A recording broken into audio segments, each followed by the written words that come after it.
नमस्कार। बिहार और देश की राजनीतिक खबरों में आपका स्वागत है और मैं हूं आपके साथ शाहीन। आज बुलेटिन में बात होगी एमसीडी स्टैंडिंग कमेटी के चुनाव पर भड़की आतिशी की, जेपी नड्डा के बिहार दौरे की, जानेंगे दामाद टिप्पणी पर क्यों भड़क गए रॉबर्ट वाड्रा, और देखेंगे कांग्रेस पर पीएम के तीखे हमले को, जानेंगे क्या 3 टुकड़ों में बंट जाएगा पाकिस्तान, अरविंद केजरीवाल कब छोड़ेंगे सीएम आवास, और बात होगी सैफ अली खान को क्यों भाग गए राहुल गांधी। और बुलेटिन के अंत में बात होगी कौन है मनीष वर्मा, जिन्हें नीतीश ने तेजस्वी के मुकाबले उतारा है मैदान में। तो चलिए करते हैं बुलेटिन का आगाज। कांग्रेस ने आज अपना घोषणा पत्र लॉन्च किया है, जिसमें पार्टी ने जनता से कई अहम वादे किए हैं। 40 पन्नों के इस घोषणा पत्र में 7 प्रमुख गारंटियों के साथ साथ कांग्रेस ने 25 लाख रुपए तक के मुफ्त इलाज की पेशकश की है। महिलाओं को 2000 रुपए प्रति माह देने का वादा, किसान आंदोलन के दौरान जान गंवाने वाले 700 से अधिक किसानों के परिवार के हर सदस्य को सरकारी नौकरी देने का वादा, पुरानी पेंशन योजना को फिर से लागू करने का भी किया वादा। बिजली विभाग द्वारा राज्य भर में स्मार्ट मीटर लगाए जाने के खिलाफ राजद ने 1 अक्टूबर से स्मार्ट मीटर हटाओ आंदोलन शुरू करने का फैसला लिया है। नेता प्रतिपक्ष तेजस्वी यादव, जो इस समय दुबई में हैं, उन्होंने वीडियो बयान जारी कर कहा है कि बिहार में बिजली बिल लगातार बढ़ रहा है और आम लोगों की शिकायतें अनसुनी की जा रही हैं। तेजस्वी ने आरोप लगाया कि पिछले 20 साल में राज्य सरकार ने 3 बार बिजली के मीटर बदले हैं, लेकिन इससे आम आदमी को कोई राहत नहीं मिली। उन्होंने कहा कि ये स्मार्ट मीटर नहीं बल्कि स्मार्ट चीटर है। रॉबर्ट वाड्रा व्यवसायी और कांग्रेस नेता प्रियंका गांधी के पति ने प्रधानमंत्री नरेंद्र मोदी के हालिया बयान पर कड़ी प्रतिक्रिया दी है। वाड्रा ने कहा कि लोग मोदी से उम्मीद करते हैं कि वे सकारात्मक बदलाव लाएंगे, न कि व्यक्तिगत हमले करें। उन्होंने आश्चर्य जताते हुए कहा कि पीएम मोदी एक बार फिर उनके नाम का इस्तेमाल कर रहे हैं। उन्होंने बताया कि उन पर लगातार जांच और नोटिस जारी किए गए, जिससे उनके काम प्रभावित हुए हैं। दिल्ली नगर निगम के स्टैंडिंग कमेटी के 6ठे सदस्य के चुनाव पर मुख्यमंत्री आतिशी ने तीखे हमले किए। दिल्ली के मुख्यमंत्री आतिशी ने भारतीय जनता पार्टी पर आरोप लगाया कि उन्होंने जो चुनाव करवाया वो पूरी तरह से गैरकानूनी और गैर संवैधानिक है। उन्होंने कहा कि ये चुनाव लोकतंत्र के खिलाफ है और इसे संविधान के खिलाफ मानते हैं। पूर्णिया के निर्दलीय सांसद राजेश रंजन उर्फ पप्पू यादव ने बाढ़ प्रभावित इलाकों के दौरे के दौरान एक सरकारी अफसर के साथ विवादित बातचीत की। वायरल हुए वीडियो में पप्पू यादव ने अफसर से नाराजगी जताते हुए कहा कि 4 दिन से बिजली नहीं आने पर क्या तुम बेबी के पास सोए हुए थे। इस टिप्पणी के लिए उन्होंने बाद में माफी मांगी है, ये कहते हुए कि बाढ़ में लोगों की परेशानियों के चलते उनका गुस्सा बढ़ गया था। जम्मू में प्रधानमंत्री नरेंद्र मोदी ने रैली में पाकिस्तान के खिलाफ सर्जिकल स्ट्राइक का जिक्र करते हुए कांग्रेस पार्टी, नेशनल कॉन्फ्रेंस और पीडीपी पर जोरदार निशाना साधा।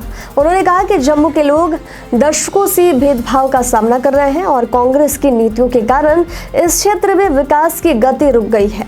पीएम ने कहा कि आज की रात सर्जिकल स्ट्राइक हुई थी। नया भारत घर में घुसकर मारता है, जिससे ये स्पष्ट होता है कि भारत आतंकवाद के खिलाफ किसी भी तरह की सख्ती से पीछे नहीं हटेगा। बीजेपी के राष्ट्रीय अध्यक्ष जेपी नड्डा बिहार दौरे पर पहुंचे, जहां उन्हें गुलाब देकर स्वागत किया गया। इस दौरान उनके साथ प्रदेश अध्यक्ष दिलीप जायसवाल और उप मुख्यमंत्री सम्राट चौधरी शामिल थे, जहां उन्होंने पार्टी के सांसदों और विधायकों के साथ महत्वपूर्ण बैठक की। बता दें कि बीजेपी ने लक्ष्य रखा है कि राज्य में 1 करोड़ नए सदस्य बनाए जाए और अब तक 40 लाख लोगों ने पार्टी की सदस्यता ग्रहण की है। लैंड फॉर जॉब केस में राष्ट्रीय जनता दल के सुप्रीमो लालू प्रसाद यादव को मुख्य साजिशकर्ता बताया गया है। प्रवर्तन निदेशालय यानी कि ईडी ने दिल्ली के एक कोर्ट में अपनी सप्लीमेंट्री चार्जशीट में ये गंभीर आरोप लगाए हैं। ईडी का कहना है कि लालू यादव और उनके परिवार ने रेलवे में नौकरी दिलाने के बदले जमीन के भूखंडों का अधिग्रहण किया। इस मामले में ईडी ने यह भी दावा किया है कि जो जमीन ली गई है वे आज भी लालू परिवार के कब्जे में है। यूपी के मुख्यमंत्री योगी आदित्यनाथ ने जम्मू कश्मीर में एक चुनावी रैली को संबोधित करते हुए पाकिस्तान के खिलाफ कड़े शब्दों का इस्तेमाल किया। योगी आदित्यनाथ ने पाकिस्तान को चेतावनी देते हुए कहा कि अगर वे आतंकवाद का समर्थन जारी रखेंगे तो वे 3 टुकड़ों में बंट जाएगा और इसका नामो निशान नहीं बचेगा। उन्होंने ये भी कहा कि भारत सरकार ने 1960 की सिंधु बंटवारे की समीक्षा करते हुए स्पष्ट कर दिया है कि आतंकवाद और सिंध नदी का जल प्रवाह साथ साथ नहीं चल सकता। बक्सर के पूर्व सांसद और पूर्व केंद्रीय मंत्री के तिवारी के बेटे तथागत हर्षवर्धन ने शुक्रवार को कांग्रेस की प्राथमिक सदस्यता से त्याग पत्र दे दिया है। उन्होंने ये निर्णय लगभग 2 दर्जन पार्टी समर्थकों के साथ लिया। प्रेस कॉन्फ्रेंस के दौरान हर्षवर्धन ने कहा कि प्रदेश कांग्रेस नेतृत्व की दुराग्रही सोच और निजी पसंद ने पार्टी के सिद्धांतों को कमजोर कर दिया है। उन्होंने स्पष्ट कर दिया कि वर्तमान बिहार प्रदेश नेतृत्व के साथ रहना अब संभव नहीं है, जबकि वे कई पीढ़ियों से कांग्रेस के साथ जुड़े रहे हैं। पूर्व मुख्यमंत्री और केंद्रीय मंत्री मनोहर लाल खट्टर के साथ सेल्फी लेने की कोशिश करना एक कार्यकर्ता को महंगा पड़ गया। वीडियो में देखा जा सकता है कि जब कार्यकर्ता ने सेल्फी लेने की कोशिश की, मनोहर लाल ने मना करते हुए नाराज होकर उसे हाथ मारते हुए कहा कि मैंने आज तक किसी को सेल्फी नहीं लेने दी। इसके बाद उन्होंने तुरंत अपनी कार में बैठकर वहां से रवाना हो गए। ये घटना जो है सोशल मीडिया पर तेजी से वायरल हो रहा है और कार्यकर्ताओं के बीच चर्चा का विषय बना हुआ है। बीजेपी ने 3 सितंबर को शुरू किया अपना सदस्यता अभियान, जो 25 सितंबर तक चला। इस 23 दिन के दौरान पार्टी ने लगभग 6 करोड़ नए सदस्यों का लक्ष्य रखा, लेकिन ये संख्या अपेक्षा से कम रही। असम में बीजेपी ने इस अभियान में सबसे बेहतर प्रदर्शन किया, जहां उन्होंने अपने लक्ष्य का 85% हासिल किया। वहीं यूपी ने भी अच्छे आंकड़े दर्ज किए, जहां 65% लक्ष्य प्राप्त किया गया। आम आदमी पार्टी के राष्ट्रीय संयोजक अरविंद केजरीवाल ने सीएम पद से इस्तीफा देने के बाद अब नई सीएम आतिशी को पदभार सौंप दिया है। इसी बीच केजरीवाल के लिए आवास की तलाश भी शुरू हो गई है। पार्टी ने केंद्र सरकार से आवास अलॉट करने की मांग की थी, लेकिन अभी तक कोई जवाब नहीं आया है। हालांकि केजरीवाल को लेकर पार्टी के विधायक, पार्षद और आम नागरिक उनकी मदद के लिए आ गए हैं। दिल्ली के विभिन्न क्षेत्रों में उन्हें घर की पेशकश की जा रही है। आंध्र प्रदेश के मुख्यमंत्री चंद्रबाबू नायडू ने वाईएसआर कांग्रेस के अध्यक्ष जगन मोहन रेड्डी पर तीखा पलटवार किया है। दरअसल जगन ने आरोप लगाया था कि राज्य सरकार ने उन्हें तिरुमाला जाने से रोका है।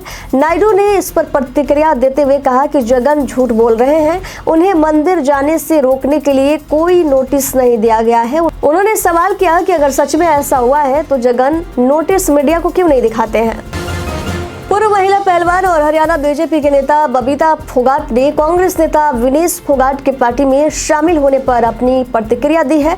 एक हालिया इंटरव्यू में जब बबीता से पूछा गया कि क्या विनेश के कांग्रेस में जाने से फोगाट परिवार बिखर गया है, तो उन्होंने स्पष्ट किया कि परिवार बिखरा नहीं है और हर किसी की अपनी विचारधारा है। बबीता ने यह भी कहा कि विनेश का फैसला उनके अपने विचारों का परिणाम है और ये हो सकता है कि उनका निर्णय पहले से ही तय था।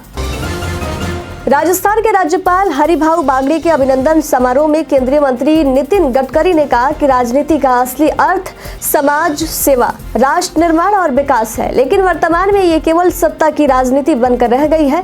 गडकरी ने यह भी कहा कि राजनीति में मतभेद की समस्या नहीं बल्कि विचारों का अभाव है। उन्होंने अपने अनुभव साझा करते हुए बताया कि जब वे आरएसएस के कार्यकर्ता थे तब उन्हें अनेक बाधाओं का सामना करना पड़ा और तब कोई उन्हें नहीं पहचानता था।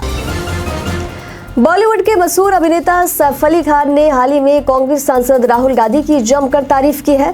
सैफ ने राहुल गांधी को एक प्रभावी नेता मानते हुए कहा कि उन्हें ईमानदारी और बहादुरी वाले नेता पसंद हैं। सैफ ने यह भी बताया कि कैसे राहुल गांधी ने अपने कामों के जरिए अपनी छवि को बदलने में सफलता पाई है। उन्होंने कहा कि एक समय था जब राहुल की बातों को अनसुना किया जाता था, लेकिन अब उन्होंने कड़ी मेहनत करके अपनी स्थिति को मजबूत किया है। बीजेपी के सदस्यता अभियान की बात कर लेते हैं। बता दें कि बीजेपी के सदस्यता अभियान में राजस्थान, तेलंगाना, कर्नाटक और बिहार जैसे राज्यों ने इस अभियान में निराशाजनक आंकड़े पेश किए हैं। बिहार में जहां करीब 32 लाख सदस्य बने हैं, वहीं राजस्थान में यह संख्या मात्र 26 लाख तक पहुंच पाई है। आश्चर्य की बात यह है कि इन राज्यों ने अपने सदस्य बनाने के लक्ष्य का 50% भी हासिल नहीं किया है। इन नकारात्मक आंकड़ों को देखते हुए संबंधित नेताओं को निर्देश दिए गए हैं कि वे सदस्यता अभियान में अपना प्रदर्शन को सुधारें। हरियाणा विधानसभा चुनाव की तारीखें नजदीक आ रही हैं और प्रदेश के सियासी माहौल में हलचल तेज है। सभी प्रमुख दल विशेषकर बीजेपी और कांग्रेस चुनावी प्रचार में जुटे हैं। इसी कड़ी में राजस्थान के पूर्व मुख्यमंत्री अशोक गहलोत ने एक बड़ा दावा किया है। उन्होंने मीडिया से बातचीत के दौरान कहा कि कांग्रेस इस बार हरियाणा विधानसभा चुनाव में भारी बहुमत से जीत हासिल करेगी। गहलोत ने बीजेपी सरकार पर आरोप लगाते हुए कहा कि पिछले 10 वर्षों से हरियाणा में बीजेपी का शासन कुशासन के रूप में देखा जा रहा है। बिहार के युवाओं के हालात और उनके साथ हो रहे दुर्व्यवहार पर जनसुराज के सूत्रधार प्रशांत किशोर ने कहा कि आज पूरे देश में बिहार के लोगों का अपमान हो रहा है।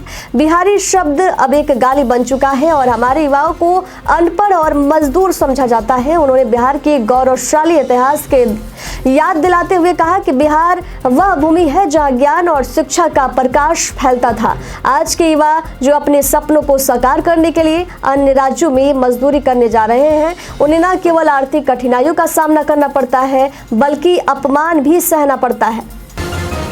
अब जान लेते हैं कौन है मनीष वर्मा, जिन्हें नीतीश ने तेजस्वी के मुकाबले मैदान में उतारा है। बता दें कि मनीष वर्मा ने हाल ही में जेडीयू की सदस्यता ली है और अब पार्टी के राष्ट्रीय महासचिव के रूप में नीतीश कुमार के 2025 के चुनावी अभियान की कमान संभाल ली है। जुलाई 2024 में जेडीयू से जुड़े मनीष वर्मा अब मुजफ्फरपुर में पार्टी कार्यकर्ताओं से संवाद के लिए यात्रा पर निकले हैं, जो 20 जनवरी तक चलेगी। इस यात्रा में वे हर कार्यक्रम के मुख्य अतिथि रहेंगे।